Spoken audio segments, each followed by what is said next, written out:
ধর্মেন্দ্রর পর এবার নিশানায় নীতিন গড়করি। E20 জনতা পার্টির উত্থানে সরগরম রাজধানী। নিট প্রশ্নপত্র কাণ্ডের প্রবল জনরোষ ও ককরোচ জনতা পার্টির টানা আন্দোলনের জেরে পদত্যাগ করতে বাধ্য হয়েছেন শিক্ষামন্ত্রী ধর্মেন্দ্র প্রধান।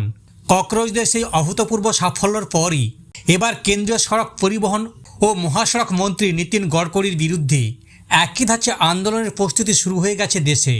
ইথানল মিশ্রিত পেট্রোল ব্যবহারের ফলে দেশ জুড়ে সাধারণ মানুষের ক্ষোভকে মূল অস্ত্র করে এবার আত্মপ্রকাশ করল E20 জনতা পার্টি। অন্যদিকে আগামী 1 আগস্ট থেকে ইথানল মিশ্রিত পেট্রোলের বিরুদ্ধে সরাসরি রাজপথে নামার ঘোষণা করেছে অরবিন্দ কেজরিওয়ালের আম আদমি পার্টি। পেট্রোলে 20% ইথানল মেশানোর ফলে গাড়ির ইঞ্জিনে ব্যাপক ক্ষয়ক্ষতি হচ্ছে এবং মাইলেজ মারাত্মকভাবে কমছে বলে সারা দেশ জুড়ে অভিযোগ উঠছিল।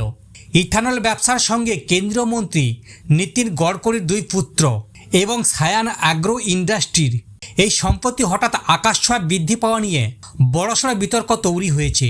এই ডামাডোলের মধ্যেই সোশ্যাল মিডিয়া ঝড়ের বেগে আত্মপ্রকাশ করছে E20 জনতা পার্টি। প্রকাশ্যে আসার অল্প সময়ের মধ্যেই এক্স হ্যান্ডেলে তাদের ফলোয়ার সংখ্যা ছড়িয়ে গিয়েছে 42,500 এবং ইনস্টাগ্রামে অনুরাগীর সংখ্যা 1,25,00,000 অতিক্রম করেছে। প্রতি মুহূর্তে লাফিয়ে বাড়ছে এই সংখ্যার পারত। তবে এই বিতর্ক ও জনপ্রিয় সংগঠনের প্রতিষ্ঠাতা কে তা এখনও স্পষ্ট নয়। এদিকে কেন্দ্রের ইথানল মিশ্রিত পেট্রোল নিয়ে অবিলম্বে প্রত্যাহারের দাবিতে সোমবার সরব হয়েছে আম প্রধান অরবিন্দ কেজরিওয়াল। সাংবাদিক বৈঠক করে তিনি বলেন, সমস্যা বড় আকার নেওয়ার আগেই সরকারের উচিত এর সমাধান করা। সাধারণ মানুষ চরম ভোগান্তিতে পড়েছে, গাড়ি খারাপ হচ্ছে, মাইলেজ কমছে। আমি প্রধানমন্ত্রীকে অবিলম্বে হস্তক্ষেপের অনুরোধ জানাচ্ছি। এর পাশাপাশি E20 নীতির বিরুদ্ধে আগামী 1 আগস্ট দিল্লির টাউন হলে বিশালাকার সমাবেশে ডাক দিয়েছেন আম আদমি পার্টি। দিল্লির বাইরের মানুষদেরও অনলাইনে এই কর্মসূচিতে যুক্ত হওয়ার আহ্বান জানিয়েছেন কেজরিওয়াল।